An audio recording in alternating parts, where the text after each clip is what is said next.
in the year 2000, a game that would forever change my life was released. A game so iconic, so beloved, that its fans still stand by it to this day as a groundbreaking experience. Okay, maybe not groundbreaking, the controls were a little jank and it wasn't the only skating game on the market, and it was held back a little by being on a console only a few people had, but it certainly left a mark on the industry and inspired a ton of games after its release. Jet Set Radio, we're talking about Jet Set Radio. This game, and its beloved sequel JSR Future, went on to inspire a shit ton of artists from game developers, musicians, concept artists, and more. The community fanbase may not be massive, but it's definitely dedicated. But even with this fandom, the series hasn't had any new releases since the second game. The games just never sold as well as Sega hoped. Partially because they released the second game on a console no one owned again. No shit underperformed, no one had an original Xbox, especially in Japan. So the franchise has been mostly silent. But recently, the series has been announced to be coming back. An announcement that made me scream so loud when I first saw it that it sounded like I just came across a dead body. And I did. A revived dead body. But before this revival announcement, a lot of fans saw Sega's disinterest in the series and decided to take matters into their own hands, making indie games that take heavy inspiration from the series, and even some having Hideki return to do a song or two. But as cool as these games were, there was one specifically that really captured the feel and aesthetic of JSR, that felt true to the series and a modern take on the franchise. That game? Lethal League Blaze. Ain't nothing like a phone give me.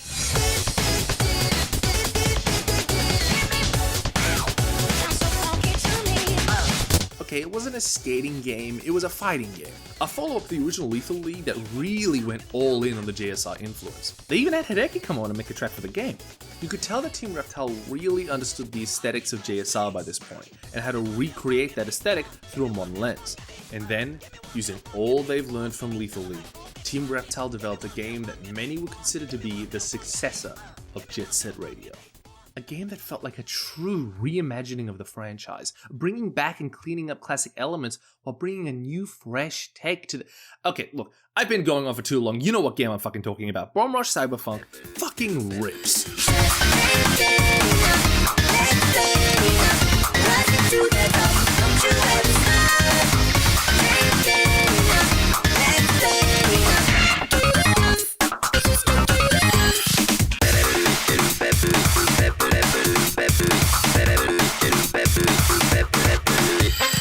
Man, I love this game, with a capital L-O-V and E. Look, here's the proof, here's the script, all caps. It's just such a fun game to jump into and mess around with, doing tricks, spraying graffiti, and listening to one of the best soundtracks of any game I've played. Look, if you attach 2Mellow to literally anything, I'm there day one.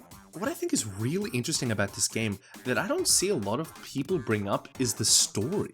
Without spoiling a lot, because look, you really should be playing this game if you haven't already. The story follows a skater named Faux. It's Faux. Wait, what? It's not, the X is silent, it's pronounced like Faux.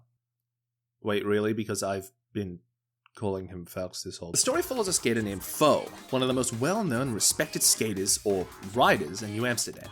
After escaping a police station with his new friend Trice, who helped him break out and help you, yes, you, the player, learn the game's mechanics, we race off into the night and go to join his... Oh my god! Oh, what the fuck? What just happened to his head? Oh my god, I'm gonna throw up.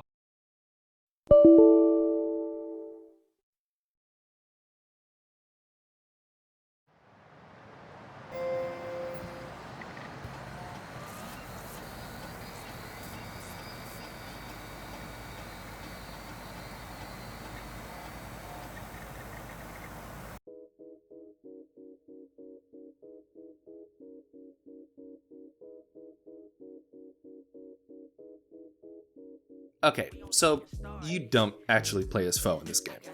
You play as Red. Red is a cyberhead that was surgically fixed to Foe's body once his head was, yeah. To help with the Bomb Rush crew, Trice and Bell, Red aims to find out where his head's at, who tried to kill Foe and why, figure out who he is, and try to take over the city streets with the Bomb Rush crew to go all city. I'll stop the summary here, because what follows is an awesome story with a lot of plot twists, reveals, and characters that I grew to love. I really encourage checking out the game after this video if you haven't already. The story covers a lot of the central themes that the original Jet Set games covered, but in a way that's more detailed, going into the importance of a community and crew, the corruption of a police force, and rebelling against your oppressors. With even a really personal story at the core of it, with Red really trying to figure out who he is. Okay, now to get into the real meat and potatoes of why I'm talking about this in the first place. Was this just some excuse to gush about one of my favorite recent games in front of hundreds of people, hopefully convincing at least some of them to pick it up themselves? Yes, but also because I had a thought when playing the game that I couldn't get out of my head. I strongly believe that games are works of art, a unique piece of media that is able to tell touching, impactful stories that you, the player, have some level of control over. Video games don't need to be validated by getting films or TV adaptations. They're a valid storytelling and artistic medium in of themselves. But, that doesn't mean I wouldn't love to see some games get adaptations in other mediums. Maybe there are elements of it that would benefit from a long-form, story-based medium like comics or TV. Or, maybe it wouldn't even benefit or change the story substantially at all. Maybe it would just be really neat to see it brought over to a drastically different medium and see how much would change and how much would be the same. So in saying all that, every time I picked up my controller and played BRC, the same thought grazed my head. Damn, this would be insane as an animated project. Bomber Cyberfunk visually can be described in 3 words: colorful, expressive, and bombastic. And every time I played it, my mind raced to remind me of all the other shows and movies I'd seen that it reminded me of. The colors and designs felt reminiscent, obviously, of street fashion culture from all around the world. You could see the obvious Japanese influence, likely carried over from JSR and, a staple of the Y2K aesthetic. But personally, the environments of the game and the way they're presented evoked images in my mind of something out of Studio Trigger, specifically Brand New Animal, with the tall buildings and setting of New Amsterdam reminding me of the series setting of Animal City, and the colors of the digital city being bright and vibrant, never truly muted, even in the night stages, which also reminded me of the color design of the animated series. It also made me think of animation studio Science Sorrow's work on Keep Your Hands Off Eizouken, with the setting of that series sharing some similarities to Bomb Rush's environment. While not having a Y2K or direct futuristic influence, Eizouken's fictional setting of the waterside town of Shibayama housed strange, abstract locations that would be rare to come by in real life, but are reminiscent to the game's setting. I would even be reminded of a more local studio, Australia's Flying Bark, who worked on animating Rise of the TMNT, Lego's Monkey Kid, and Marvel's Moon Girl and Devil Dinosaur.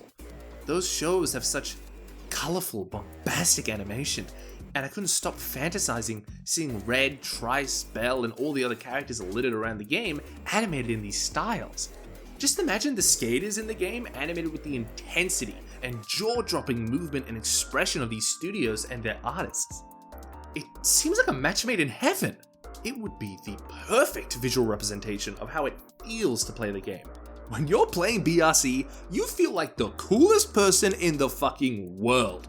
Collecting combos, doing tricks, and jumping from grind to grind, you start to feel like Spider-Man with a skateboard, that nowhere on the map was off limits. If you try hard enough and practice, you could go anywhere on the map. Imagine seeing that.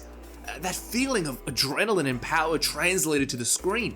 It would look beautiful, and most importantly, fucking badass. Every time you settle a turf war in the game, Red falls unconscious and were brought to the inner mechanisms of his mind. Here we see some familiar structures from the level we had just played, but also some very strange, trippy visuals that hint to something bigger going on inside Red's cyberhead. I love the sky dome of these levels, with the trippy color waves that replicate the look of hydro dipping. I tried recreating that look in DaVinci, but can never get it truly right. The platforming is a lot more linear in these levels, but still has you pulling off some crazy stunts. Again, I can't help but think how this could be pulled off narratively in an animation. In a screen adaptation, these sections could push the strange, abstract nature of these sequences, playing with the setting in a way that the game can't, possibly even incorporating mixed mediums. My mind goes to something like the final episodes of Evangelion, where the fourth wall starts to slowly break, or even the end of Evangelion's use of live action footage. These levels are a highlight when playing the game, and I feel that a studio could really be able to stretch their wings and experiment with an animated take on this, pushing this idea to its furthest limits. The aesthetics of the game feels like it's begging to be placed in an animated world. I'm not the only one that can see this. So many animators and artists are drawn to this game and to Jet Set Radio, and have created some amazing works of art inspired by or based on BRC. Something about this world and its characters draws animators to it. No pun intended. To move away from the visuals, I also feel like a screen adaptation, be it film or series, would allow the game's story to be fleshed out and expanded. Let me be clear, I love the story of this game. There isn't anything wrong with it, I don't want to fix anything. I want more, and it feels like the game wants me to want more. So many little pieces of world building and environmental storytelling could be expanded on in an adaptation. It would also allow for certain beats to be expanded on in ways a game can't, that an adaptation can. In the recent TV adaptation of The Last of Us, a whole episode was dedicated to two characters that aren't the main focus of the series and aren't fleshed out as much in the game. The series brought something new to the table that wasn't in the original games, and would have been hard to incorporate. You can't really drop a 40-minute cutscene or side tangent about a side character in the middle of a game. It can be jarring and pacing-wise difficult to make work. But for a season of TV, it's normal to reserve an episode or more to expand on certain side characters and elements of the story. And I'm not just looking for more lore. I don't want all the questions of the game's world answered. It's more that I want to see more of these characters and see what makes them tick. The game drops in so many interesting gangs and gang members throughout the campaign, but some aren't given much dialogue outside of the mission briefings. And other characters who are important to the story, I feel could be fleshed out and expanded on through an adaptation. I would love to see more of Belle's personality and why she's a writer, or why Trice formed the Bomb Rush crew to begin with.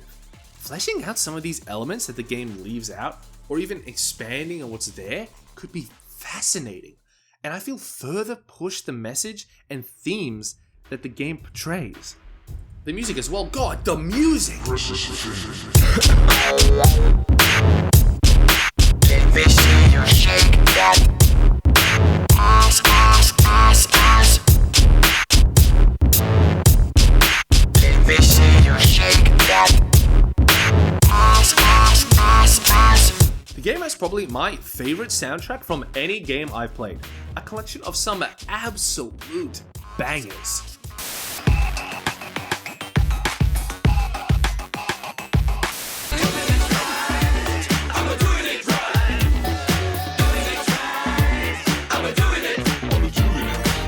I feel worthless and you're too afraid to say so.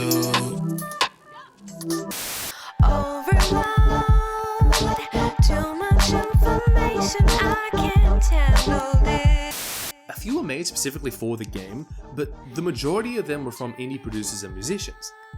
Imagine what an animated context could do to these songs. We could see scenes that play out like music videos or AMVs. On the top of my head, I think of the montage in Mutant Mayhem where they're looking for info on the Superfly, and how it used No Diggity so well for a fight scene taking place in multiple different locations, but feels like they all happened at once. Or Spider-Verse's incredible soundtrack that heightens both films so much, including licensed or new songs for the film casually in the film setting, or as a tool to assist in establishing shot and set a tone for a scene and tell us something about these characters before they even speak a word. I would love to see some of these amazing songs highlighted and shown off through animation. And I feel like it would also be a brilliant way to introduce these musicians to people who would have never heard of them before. Bomb Rush Cyberfunk's soundtrack is just so special to me. I want to highlight these artists any way I can. It's why my videos are littered with songs from the soundtrack, and why I shove Tumelo into so many of them. God, I love Tumelo. Oh my god, I love him so much. He is partly the reason why I got into Jet Set Radio in the first place with his Tokyoto albums. And partly, in my personal opinion anyway, one of the major reasons why JSR's coming back, but that's a conversation for another video.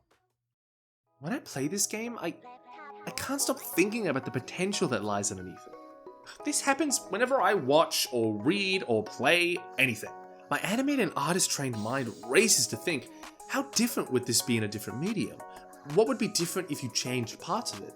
If I had control over this world, what would I do with it? And I'm sure artists trained in other mediums think the same. How would this comic work as a game? How would this game work as a movie? How would this movie work as a cartoon? How would this cartoon work as a comic? Nothing is wrong with the game or the game's story. I'm not trying to fix or improve anything. Nothing could be fixed. This game is next to perfect.